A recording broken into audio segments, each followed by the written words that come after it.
ने याचिका दायर की फिर से एक बार की कहा कि नोटिस नहीं दी जा सकती और अप्रसन्नता भी व्यक्त की है महाधिवक्ता को लेकर। और देखिए, राज्यपाल जी के व्यक्तिगत रूप से मैं बहुत सम्मान करता हूँ, मेरी बड़ी बहन की तरह, लेकिन जहाँ राज्य के लोगों के हित की बात है और खासकर नौजवानों के हित की बात है, क्योंकि आरक्षण का लाभ तो इन्हीं वर्गों को मिलना है, चाहे एसटी हो, एससी हो, ओबीसी हो, ईडब्ल्यूएस हो, इसको मिलना है।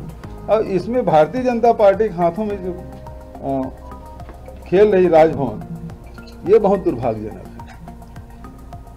है। और बात यह है कि यदि विधानसभा से जो बिल पारित हो, या तो उसे आप लौटा दें या हस्ताक्षर करें या अनंत काल तक रख सकते हैं। इस बात को मैं बार बार मैंने कहा है। चौथा काम उसमें नहीं है आपका, 3 ही काम कर सकते हैं उस धारा के तहत,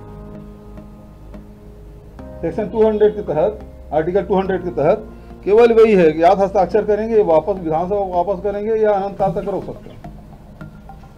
मतलब जल्दी से जल्दी उसको वापस करना है भाई। अनंत काल मतलब यह है कि उम्मीद यही किया जाता है। उसको ग्रे एरिया क्यों छोड़ा गया कि राज्यपाल क्योंकि संवैधानिक प्रमुख है, इसलिए उसमें जल्दी निर्णय लेंगे, उसको बाध्यकारी नहीं किया गया। लेकिन वो जो ग्रे एरिया छोड़े उसको दुरुपयोग हो रहा है।